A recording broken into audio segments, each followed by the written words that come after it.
All right, everybody. I'm Logan Alec. I'm a CPA, and this is my update for Saturday, February 27th. As we all expected, the American Rescue Plan, which includes the $1,400 stimulus checks, $400 weekly unemployment boost through August 29th, and more. By the way, if you missed my video where I went over the House bill, link at the top of the screen. Anyway, this bill passed at the House of Representatives last night by a vote of 219 to 212, with Republican Representative Mike Bost failing to cast a vote. All other House Republicans, 210 in total, voted against the bill, and two House Democrats, Jared Golden and Kurt Schrader, voted against it because they feel the bill is poorly targeted. Now, this bill is at this point off to the Senate, as you know, where it will likely be heavily modified. $1,400 stimulus checks, $400 weekly unemployment, those aren't the sticking points. The main sticking point here is the minimum wage, right? And that's why we're talking about it.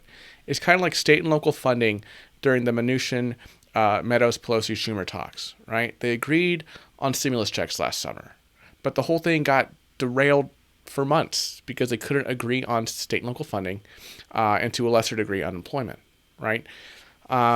And the current bill that passed the House has the minimum wage increase in it, but as we went over previously here on the channel, the Senate parliamentarian ruled that including a minimum wage increase in this bill should not be permitted, given that the bill is being passed through the reconciliation process that we've gone over previously. Speaker of the House Nancy Pelosi said, "We will seek a solution consistent with Senate rules, and we will do so soon."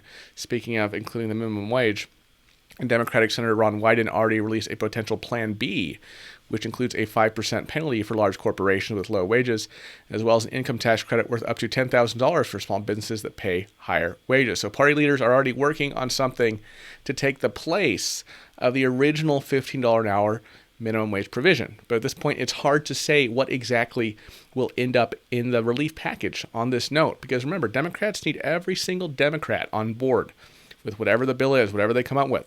And if moderate Dems like Joe Manchin don't like these minimum wage workarounds or something else, that could kill this, right? So you see, we're still kind of in this tricky phase here, right? Because it's such a they need everybody. They need every single Democrat on board with this, right? So they're going to have to figure out a way to please everybody here. President Joe Biden released a statement shortly after this bill passed the House. He said, "Now the bill moves to the United States Senate, where I hope it will receive quick action.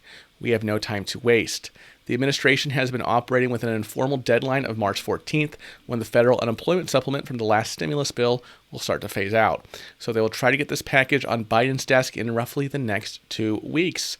But with only 48 Democrats and 2 independents who caucus with the Democrats, like I said, they can't afford to lose a single vote in the Senate.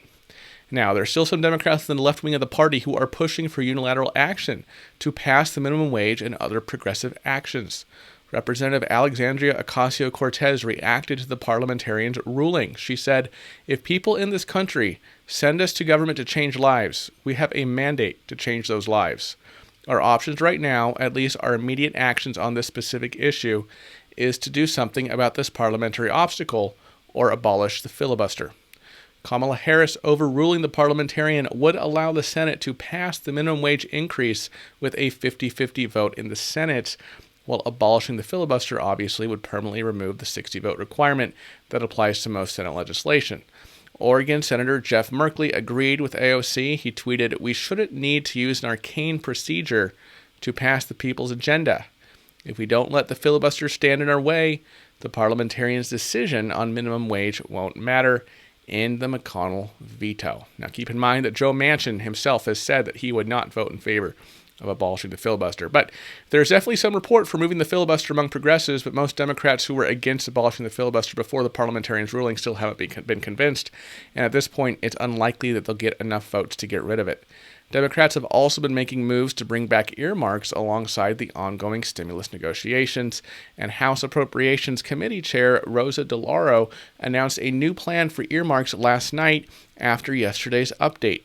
Earmarks are now called community project funding, but they're basically the same thing, giving representatives the chance to make funding requests for various projects in their districts.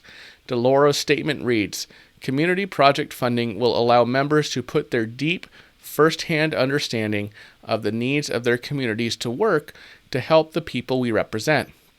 Our bipartisan reforms will produce a small number of projects with strong community support, a transparent process where no member's family can benefit, and where projects are audited to ensure the money was spent as planned. Some of you may be familiar with the Alaskan Bridge to Nowhere, and representatives from both parties were involved in scandals during the 2000s. So there are some valid concerns over how to make sure that funding is allocated fairly and ethically, and the new community project funding plan includes some new measures that will at least ideally make earmarks more efficient and transparent. For example, earmarks would only be distributed to nonprofits as well as state and local governments, meaning that for-profit businesses would no longer be eligible. Each representative will also be limited to 10 total requests, regardless of how many are accepted. All requests and approved projects will be posted online, and representatives will have to certify that neither they nor their family have any financial interest in the project. Finally, earmark funding will be limited to 1% of the discretionary spending budget. 1% doesn't sound like much, but we had $1.3 trillion in discretionary funding in 2019. 1% of that works out to $13 billion, which is still a lot of money, even though it's a tiny fraction of the overall budget. Now, this plan only applies to the House, but the Senate is also working on its own plan for earmarks. Democratic Senator and Appropriations Committee Chair Patrick Leahy, Representative DeLauro's counterpart in the Senate, told Punchbowl News, "I have always believed that members of Congress have a better understanding of their communities than Washington bureaucrats. We are in good faith negotiations with the House and my Senate colleagues to bring back congressionally directed spending in a transparent and responsible way, and those discussions are ongoing." Republicans would have to overturn a party rule to make earmark requests, and neither Senate Minority Leader Mitch McConnell nor House Minority Leader Kevin McCarthy have explicitly come out in favor of that, but they also haven't ruled it out. There's also some support from the highest-ranking Republican in the Appropriations Committee of both chambers. Senator Richard Shelby said, "I'm not against earmarks. I'm against bad, frivolous earmarks." And similarly, Representative Kay Granger said, "From my understanding, there are numerous improvements in what earmarks looked like before. I hope we give it a chance." Of course, some Republicans are very strongly against earmarks, particularly in the Freedom Caucus, but at this point, it looks like they will receive broad support from both parties. All right, everybody, that's all I have for you today. I hope you have a great weekend. The Senate will start considering the relief bill this coming week and then try to pass it sometime the following week, meaning from March 8th through the 12th. They still need to determine what they're going to do about the minimum wage provision, and it's not clear how easy it will be to get the 50 votes necessary to pass this through reconciliation. So even though we're very close, we can see the light at the end of the tunnel, there's still a long way to go before this bill gets to Biden's desk.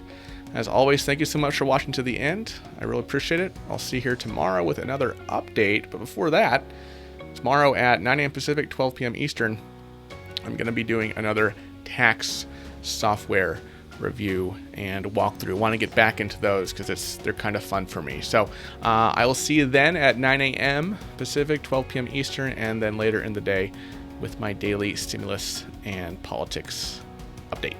Have a great Saturday, everybody. Bye.